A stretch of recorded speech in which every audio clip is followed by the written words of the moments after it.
Bismillahirrahmanirrahim. Assalamualaikum warahmatullahi wabarakatuh. Alhamdulillahirabbil alamin. Wa bihi nasta'in ala umuri dunya waddin. Wa ala alihi wa sahbihi ajmain amma ba'du. Alhamdulillah, selamat siang semuanya para penonton setia kita. Kembali lagi bertemu bersama tim dari kelompok 3 Sistem Informasi A tahun 2022. Di sini kami akan menjelaskan terkait matkul arsitektur enterprise, yang mana tugas ini untuk menyelesaikan salah satu proyek UAS ya di semester 4 ini. Yang mana mungkin di sini kami terdiri dari 3 orang, di antaranya ada Dede Abdul Rashid dengan NPM 2022-0201-006. Yang kedua ada Iqbal Maulana Muharram dengan NPM 2022-0201-015 dan Wildan Arbi PB ya dengan NPM 2022-0201-028. Nah, mungkin di sini saya selaku moderator ya akan mengatur kegiatan pada kali ini, kegiatan presentasi yang untuk pemateri pertama akan disampaikan oleh Dede Abdul Rashid, dilanjut oleh saya dan diakhiri oleh Wildan Arbi. Untuk mempersingkat waktu, dipersilahkan kepada Dede Abdul Rashid dengan NPM 2022-0201-006. Dipersilahkan untuk mempresentasikan terkait arsitektur enterprise.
Realisasi.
Yang prinsip, saya tukar prinsip plus dua, satu lagi dua. Jumlah. Benar ya? Iya, Kayak tuh barang. kagok aslinya. Ajak.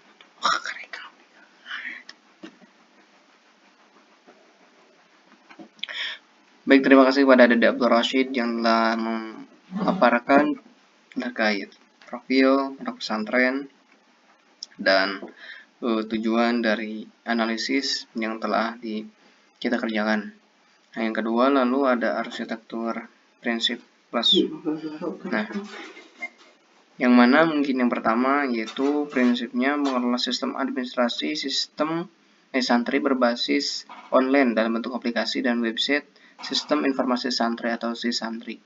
Nah, tujuannya itu untuk memudahkan para pengurus khususnya dalam mengelola administrasi santri sehingga menjadi lebih transparansi dan dapat dilihat langsung oleh orang tua. Yang kedua, ada arsitektur yang dirancang harus aman ya dengan baik sehingga terhindar dari ancaman dan dari luar. Tujuannya itu untuk menjaga privasi data-data penting. Yang ketiga, sistem yang dirancang harus saling terintegrasi. Yaitu tujuannya untuk apa? Yaitu untuk meningkatkan kemampuan untuk berbagi data secara real time kepada user dan pengguna. Yang selanjutnya ada arsitektur yang dirancang yang harus sesuai dan visi dan misi lembaga pondok pesantren Cintawana.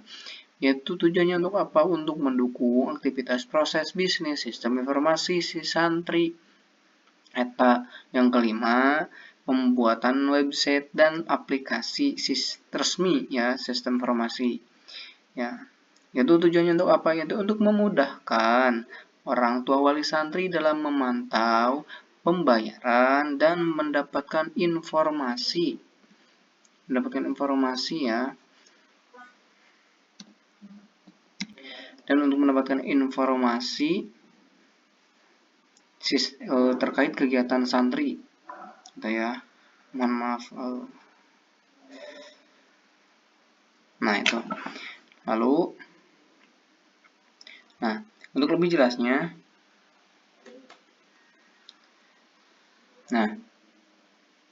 tadi sudah dijelaskan terkait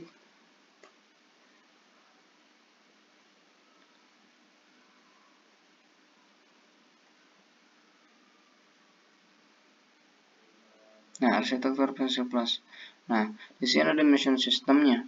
Mission system itu yang pertama untuk melaksanakan pembelajaran agama yang efektif, disiplin, menjalankan aktivitas sehari-hari, menjunjung tinggi nilai kesabaran, keikhlasan, kemandirian, kesungguhan, pesantren menjadi tempat tarbiyah praktek, melaksanakan hak dan kewajiban dengan penuh tanggung jawab berdasarkan iman dan takwa. Ini menjadi salah satu misi dari Pondok Pesantren Cintawana, ya, dan juga berkaitan ya untuk dengan poin yang pertama itu melaksanakan pembelajaran agama yang efektif.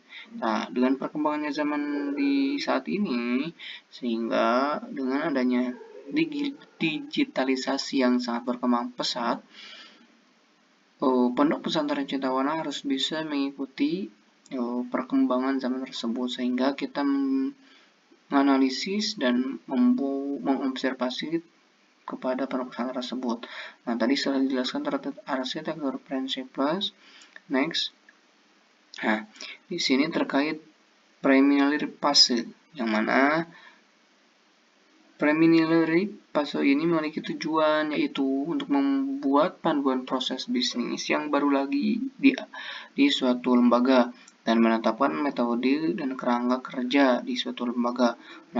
Pada fase ini menjabarkan prinsip-prinsip arsitektur yang terdiri dari arsitektur data, arsitektur bisnis, arsitektur aplikasi, dan arsitektur teknologi yang dibutuhkan di pondok pesantren. Prinsip-prinsip ini berlaku umum yang bisa digunakan pada awal perancangan arsitektur enterprise ini. Terkait arsitektur terkait preliminary phase ini terdapat fase untuk menentukan fase prinsip 5W1H. Apa 5W1H itu? Yaitu untuk mendefinisikan what, where, when, who, why, dan how untuk mendefinisikan enterprise arsitektur teknologi informasi yang akan dibangun. Ya, diantaranya, what, yaitu untuk apa kita membuat suatu rancangan teknologi informasi ini, yaitu yang pertama untuk membuat sistem pengelola data santri, data pengajar, data administrasi, dan informasi pembelajaran, perancangan model arsitektur enterprise menggunakan FADM. Yang kedua, protokol dan sistem keamanan untuk melindungi data sensitif dan mencegah kebocoran informasi. Yang ketiga, perencanaan dan eksekusi proyek teknologi informasi yang mendukung kegiatan belajar dan mengajar administrasi pesantren. Lalu, siapa saja yang terlibat dalam kegiatan ini, dalam pengelolaan analisis ini? Di antaranya ada pimpinan pesantren, yang mana tugasnya mengambil keputusan utama ya dalam perancangan dan implementasi sistem informasi.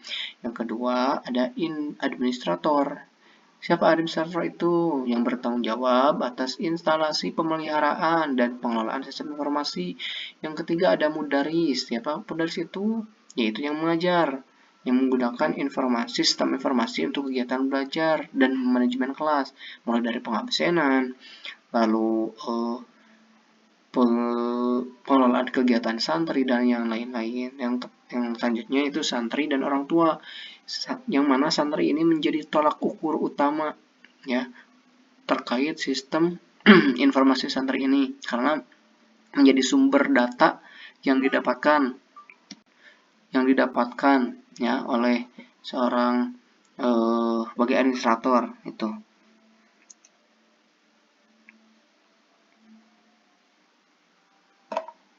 Nah, next, lalu yang selanjutnya ada staf administrasi yang terlibat dalam kegiatan ini, ya, yaitu yang mengelola data santri, keuangan, dan operasional pesantren, yaitu mulai dari keuangan, staf operasional, dan administrasi itu. Lalu where di mana saja kita akan menerapkan teknologi informasi ini?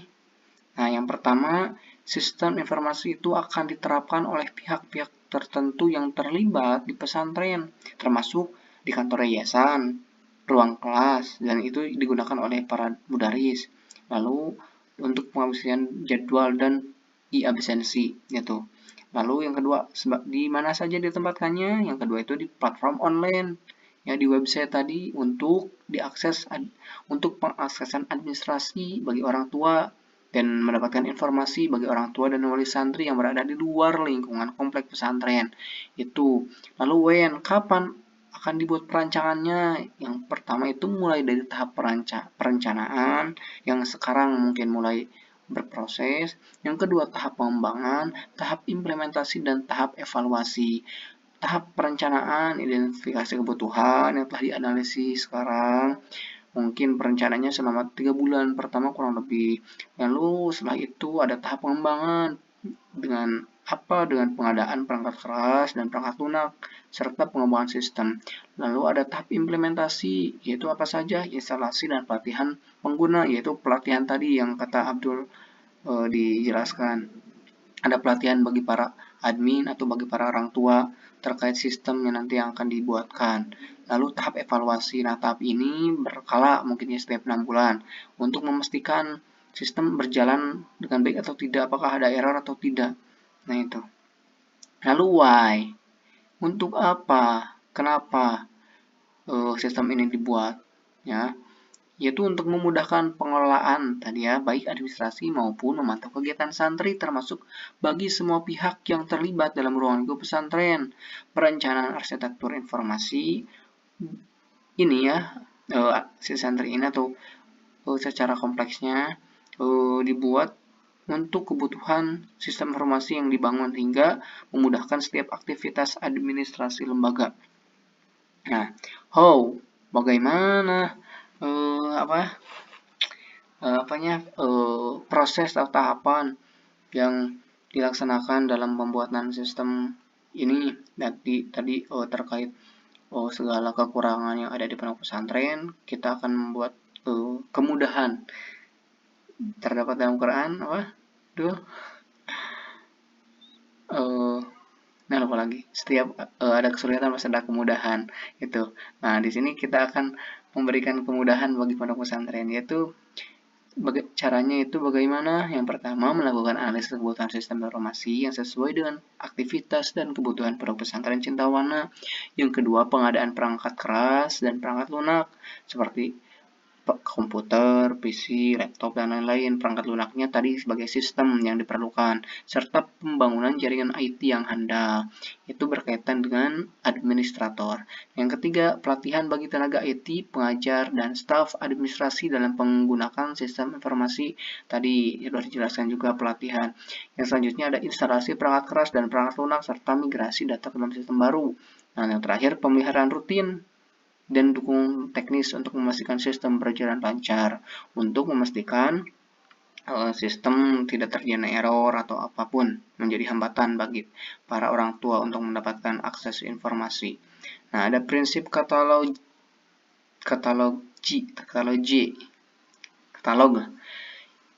yaitu ada arsitektur bisnis, yang mana prinsipnya ada satu, yaitu peningkatan kualitas proses bisnis, yaitu mengoptimalkan proses bisnis yang berjalan di pondok pesantren, serta mengembangkan pelayanan terhadap santri, orang tua, dan pengurus. Itu prinsipnya. Yang kedua, arsitektur data, yang mungkin prinsipnya dari mulai aset data, data mudah diakses, keamanan data, dan integrasi data, juga kemudahan aplikasi. Itu. Kita jelaskan satu-satu. Aset data, berarti data yang sangat penting untuk dijaga dan dikelola dengan sebaik mungkin ya. Aset data itu data yang sangat penting. Ya benar kan Wildan? Ya dua. Itu aset yang sangat penting. Dari mulai apa saja? aset data itu. Mulai data kehadiran santri, data mudaris, data administrasi keuangan, data rekapan nilai, dan jadwal pengaji. Itu menjadi aset data yang sangat penting yang harus diamankan. Dan kita juga di hasil observasi kita. Lalu data mudah diakses. Data tersebut harus mudah ya diakses dengan memberikan tools yang mudah dipahami oleh para orang tua, dengan tools yang mudah dipahami oleh para dewan mudaris dan guru pengajar di pondok pesantren. Lalu keamanan data yang disimpan harus dijaga kerahasiaannya dari sekelompok orang-orang yang tidak bertanggung jawab. Caranya dengan bagaimana? Yaitu dengan memberikan kunci yang sangat kuat atau tidak dipahami oleh orang lain, tidak dimengerti orang lain, itu dan tidak menyebarluaskan informasi pada orang lain itu. Lalu integrasi data. Nah, apa integrasi data itu? Data yang dimiliki harus terhubung antar pengguna ya, supaya proses bisnis dapat berjalan dengan baik. Itu usernya kan kita orang tua, jadi kita harus secara instan memberikan pemahaman pada orang tua. Nah itu, lalu ada kemudahan aplikasi, keamanan aplikasi, keamanan teknologi. Nah, tadi sudah dijelaskan kemudahan aplikasi itu seperti memberikan tools yang mudah dimengerti orang lain dengan warna yang tidak tidak pagedrug, ya kan, aduh lah gitulah, memberikan warna yang jelas supaya dipahami, itu supaya jelas juga dapat dilihat, enak dilihat. Nah, lalu keamanan teknologi, yaitu teknologi yang dipakai harus dipelihara sebaik mungkin, ya, ulah diantepkeun. Nah, itulah. Next. Nah, ini yang kita tadi sudah jelaskan, stakeholder, para pihak-pihak terkait yang akan mengoperasikan sistem ini nantinya. Itu ada pimpinan pesantren sebagai pemutusan dan pemantauan manajemen lembaga, lalu ada operasional, ada bendahara, tadi sebagai pengelola keuangan secara umum di pondok pesantren. Lalu di sini ada business vision diagram. Nah, vision diagram ini kita harus mempunyai visi, ya, visi bisnis tapi dalam bentuk diagram. Nah, yang pertama bisnis visionnya sebagai apa kondisi targetnya, kita menjadikan visi dari pondok pesantren menjadi lembaga pendidikan yang unggul, ya, pondok pesantren yang memang memfasilitasi pengembangan karakter, ilmu pengetahuan, dan keterampilan santri, juga mengikuti perkembangan zaman, ya, teknologi. Lalu goalsnya apa? Capaiannya apa? Yaitu untuk meningkatkan kualitas sistem TI, teknik informasi pendidikan Islam di pondok pesantren. Jadi pondok pesantren tidak hanya mengajarkan agama, tetapi secara umumnya juga dipelajari karena untuk mengimbangi kehidupan zaman, kehidupan dunia, dan kehidupan akhirat. Yang kedua, mengelola administrasi dengan efisien dan transparan. Itu tujuannya. Lalu membangun hubungan yang baik dengan semua stakeholder, mulai dari pimpinan pesantren, mudaris, santri, dan orang tua. Itu mungkin yang menjadi pihak-pihak terkait dalam sistem yang akan dijalankan. Tadi stakeholdernya siapa aja sudah dicantumkan. Mulai dari santri ini menjadi titik utama pelopor berjalannya kegiatan ini. Karena tidak adanya santri maka tidak akan menjadi sistem, karena semua data berkas yang diperoleh itu berawal dari santri. Berarti kalau tidak ada santri, bukan si santri namanya, bukan sistem informasi santri. Itu. Lalu ada prosesnya. Ya, prosesnya apa saja? Yaitu mulai dari pengelolaan keuangan, pengelolaan administrasi harian, pengelolaan kurikulum, atau ya kegiatan santri juga termasuk. Nah, lalu ada value chain. Nah, di sini value chain terdiri dari inbound logistik, operasional, outbound logistik, market and sales, dan service. Lalu, dalam semua ini akan menjadi visi dan misi pondok pesantren. Yang pertama, inbound logistik, itu mulai dari proses penerimaan santri baru, administrasi pendaftaran, dan manajemen data santri. Karena semua data yang kita dapatkan tadi didapatkan dari santri itu. Lalu ada proses kegiatan mengaji harian, pembelajaran agama, pembayaran keuangan, outbound logistik, proses pelaporan dan komunikasi dengan orang tua wali santri, serta pengelolaan informasi keluar. Lalu market and sales, upaya promosi lembaga kepada calon santri dan komunitas lokal dengan menjaga hubungan orang tua dan pesantren. Lalu ada servis, yaitu memberikan kepuasan pelayanan kepada orang tua dan wali santri. Lalu di sini ada inbound logistik. Nah, ada dalam value chain ini terbagi menjadi dua bagian, ada aktivitas utama dan aktivitas pendukung. Apa saja aktivitas utama? Yaitu ada inbound logistik, yaitu mengimplementasikan sistem atau helpdesk online untuk memfasilitasi permintaan dukungan dari santri dan orang tua. Lalu ada operasional, itu menciptakan platform sistem informasi untuk menyediakan informasi terkait administrasi keuangan, kehadiran santri menggunakan pemantauan bagi orang tua, dan manajemen konten. Lalu ada outbound logistik, yaitu tadi sudah dijelaskan untuk penggunaan menginformasikan kegiatan santri, memberikan notifikasi kepada santri, itu menggunakan portal informasi online yang mudah diakses untuk orang tua. Lalu ada marketing sales, yaitu menggunakan situs website untuk kampanye, istilahnya untuk promosi pemasaran atau branding ya kepada calon santri. Itu untuk selanjutnya ada service, itu untuk mengimplementasikan sistem tiket atau helpdesk online untuk memfasilitasi permintaan dukungan dari santri. Itu mungkin secara evaluasi nantinya untuk meningkatkan pelayanan pendidikan.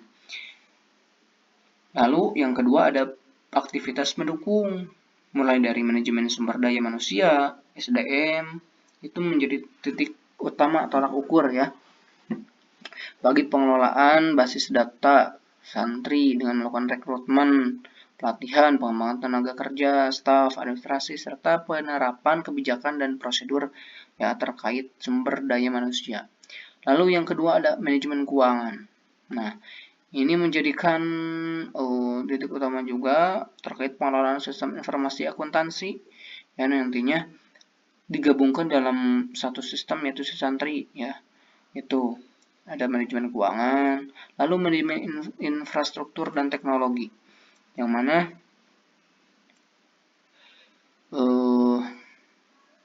ini menjadi pemeliharaan pengembangan teknologi informasi, manajemen keamanan informasi, dan perlindungan data. Lalu ada manajemen logistik dan operasional.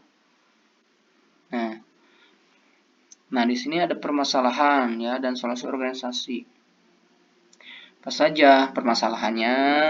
Data tidak terintegrasi. Penyebabnya? Kenapa penyebabnya? Karena sistem masih manual dan terpisah-pisah, sehingga dampaknya kesulitan dalam pengambilan keputusan dan laporan yang tidak akurat. Yang selanjutnya itu solusi yang diusulkannya apa? Yaitu mengembangkan sistem informasi terintegrasi dengan tadi membuat aplikasi santri agar lebih akurat, efisien, transparansi, dan akuntabel. Itu. Yang kedua, keamanan rendah. Ya, memang karena penyebabnya kurangnya pengamanan pada sistem sistem saat ini. Ya, sistemnya secara offline emang gitu kan, belum secara online. Jadi menggunakan sistem secara offline dengan pembukuan dan lain-lain. Dampaknya karena data emang rentan terhadap kebocoran atau hilangnya berkas administrasi. Nah, solusi yang diusulkannya itu mengimplementasikan sistem keamanan. Yang ketiga, suratnya informasi orang tua. Memang saat ini informasi terkait kegiatan dan kehadiran cukup sulit didapatkan oleh orang tua, hanya melalui WhatsApp group, menginformasikan keuangan dan lain-lain. Tidak ada website secara resmi khusus itu. Dampaknya karena penyebabnya itu tidak adanya portal informasi yang mudah diakses tadi. Nah, maka penyebabnya orang tua kurang mendapatkan informasi terkait perkembangan anak. Solusinya, nah kita akan mengembangkan atau membuat suatu sistem informasi portal, sistem informasi si santri tersebut. Nah, yang keempat, proses administrasi yang lambat. Nah, karena apa? Karena prosedur yang masih manual. Jadi lama ditulis, digudru, udah gitu. Nah, lalu dampaknya itu menghambat kegiatan operasional pesantren sehingga ya lalai, lambat. Tuh, lalu otomatisasi proses dengan sistem digital ini usulannya itu membuat otomatisasi proses administrasi dengan sistem digital. Nah, ada manajemen pengelolaan keuangan. Nah, di sini penyebabnya itu pengolahan keuangan yang tidak terdigitalisasi. Memang kan tadi dijelaskan sehingga tidak transparan. Lalu yang kedua, potensi kecurangan dan kesulitan audit. Nah, kecurangan ini, proses kecurangan atau korupsi dan lain-lain bisa terjadi gitu karena memang tidak transparansi. Yang selanjutnya, mengembangkan sistem manajemen keuangan yang transparan itu usulan kita, jadi pengembangan sistem manajemen keuangan yang transparan. Nah, semua ini dijadikan satu dalam si santri, sistem informasi santri. Nah, langsung ke Wildan saja. Saya dulu ya, sedikit lagi. Nah, ini tugas-tugasnya tadi sudah dijelaskan. Nah, silakan. Mungkin dari saya cukup sekian. Presentasi yang telah dijelaskan. Untuk selanjutnya dipersilakan kepada Wildan Arbi untuk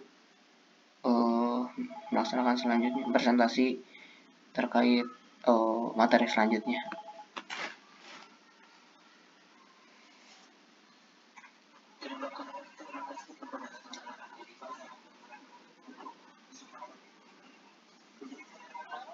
Yuk. Nah, kan tadinya? Mana?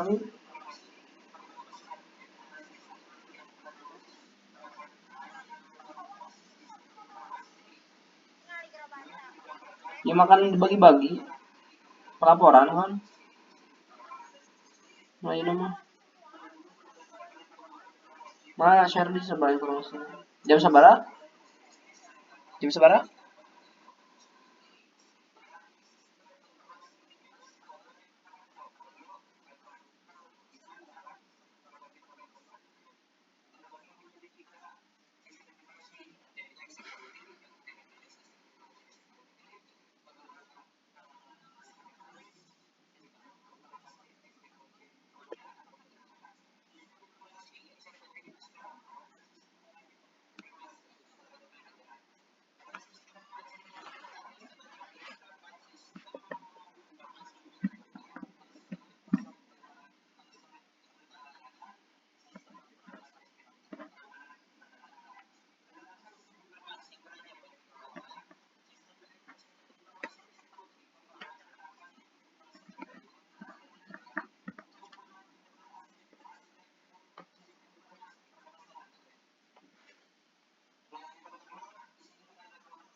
Baik, terima kasih kepada Abel dan Arbi yang telah menjelaskan dan memaparkan terkait Pak Didik yang telah melanjutkan presentasi untuk memaparkan terkait arsitektur enterprise di Pondok Pesantren Cintawana.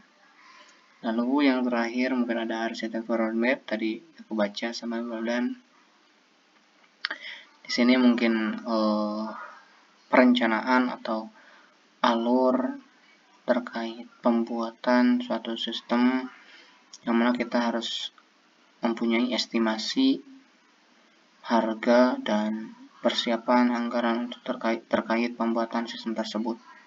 Ya, di antaranya pembuatan website yang mana kurang lebih dengan harga 21.800.000. Yang kedua, kerjasama dengan pihak e-money, yaitu untuk mengelola pembayaran keuangan. Ya, kita harus kerjasama MOU baik dengan BRI, BJB, BSI, dan yang lain itulah. Lalu sistem inventory. Nah, ini mungkin yang harus disiapkan juga ya terkait pembuatan project. Tuh. Lalu selanjutnya ada kerjasama dengan pihak money dengan dukungan founder, sistem kontrak, kontak hubungan, komunikasi yang efektif. Lalu solution building blocks, itu ada baseline dan target. Baseline itu pengecekan sarana prasarana terkait kegiatan santri, laporan keuangan, lalu pembayaran masih metode konvensional. Targetnya itu pengecekan kegiatan santri dengan laporan keuangan yang secara otomatis dan pembayaran menggunakan metode digital payment. Itu. Nah, lalu ada migration planning. Di sini terdapat 3 aplikasi yang diusulkan untuk dirancang, yang kita akan rancang. Di antaranya ada aplikasi akademik pesantren, aplikasi keuangan, dan aplikasi administrasi. Yang ini dijadikan suatu aplikasi santri tadi disebut. Jadi terdapat cabang-cabang lagi dalam pesantren ya. Nah, di sini ada implementation governance, yang mana akan mengimplementasikan arsitektur mulai dari aplikasi akademik santri, yaitu layanan aplikasinya berbasis web. Lalu ada aplikasi keuangan sama web, aplikasi administrasi santri sama web. Dan ini tadi disebutkan bahwa 3 komponen ini disatukan dalam sebuah sistem web, yaitu dengan nama Sisantri, sistem informasi santri, yang terdapat pengelolaan administrasi santri, pengelolaan keuangan, dan akademik santri. Itu nanti akan tercantum di dalam sebuah sistem Sisantri. Implementasinya itu memberikan informasi terhadap kegiatan santri dalam hal akademik, yaitu untuk memberikan informasi secara berkala dan mengelola administrasi santri mulai dari biodata santri, jumlah santri, dan yang lain-lain. Itu mungkin. Baiklah, itu mungkin yang dapat kita jelaskan terkait arsitektur enterprise. Baiklah, kembali lagi ke moderator. Silakan lagi kepada moderator. Siapa yang moderator tadi? Iqbal ya, lupa. Baiklah, itulah tadi pemaparan materi dan presentasi terkait arsitektur enterprise pada Pondok Pesantren Cintawana yang telah kita analisis, observasi, dan wawancara untuk mendapatkan informasi terkait sistem yang dijalankan di pondok pesantren, yang mana telah tadi kita jelaskan juga bahwa sistem ini menjadikan suatu teknologi digital yang sangat penting di zaman sekarang yang harus dimiliki oleh setiap lembaga, baik pada pesantren formal atau non-informal. Itu mungkin dicukupkan sekian dari kami, dari kelompok 3. Mohon maaf bila banyak kekurangan. Salam hormat dari saya Iqbal selaku moderator, Abdul Rashid dan Wildan Arbi. Selamat bertugas kembali, ya. Selamat siang kembali. Mudah-mudahan apa yang Pak kerjakan menjadikan manfaat nanti di akhir. Amin ya Allah ya Rabbal Alamin. Mungkin dicukupkan sekian. Terima kasih. Assalamualaikum warahmatullahi wabarakatuh. Apabila ada jarum yang patah, jangan disimpan dalam peti. Apabila ada jarum yang patah, jangan disimpan di dalam peti. Apabila ada kata-kata yang salah, jangan disimpan dalam hati. Panggilan Anda akan berakhir dalam 15 menit.